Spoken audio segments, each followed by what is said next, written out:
Dans son malheur, il a eu beaucoup de chance, déjà de ne pas être blessé ou de décéder dans le transport, parce qu'il a été transporté sous la neige pendant plusieurs centaines de mètres. Il aurait pu percuter des rochers, il aurait pu se faire compresser par les forces qui s'exercent dans la coulée de neige. Et ensuite, lorsque la neige s'est arrêtée, il s'est trouvé qu'il n'avait pas inhalé de neige, donc il n'avait pas de bouchon de neige dans la bouche. Et puis la consistance de la neige était assez peu dense. Pas compact, et ce qui lui a permis de respirer et de survivre pendant 1 heure enseveli sous 1 mètre de neige environ.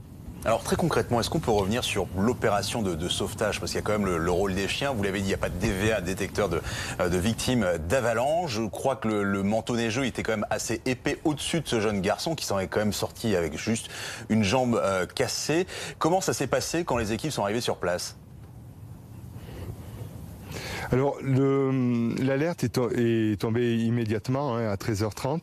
Le service des pistes de la Plagne a eu de suite l'information que la victime n'était pas équipée d'un détecteur de victimes à avalanche.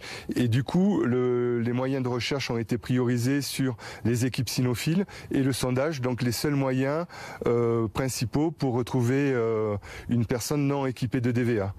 Et c'est grâce à déjà cette bonne prise de décision du service des pistes et puis la rapide montée en puissance donc des pisteurs et aussi du PGHM qui ont permis de minimiser le temps d'ensevelissement qui est quand même tout de même de 1 heure.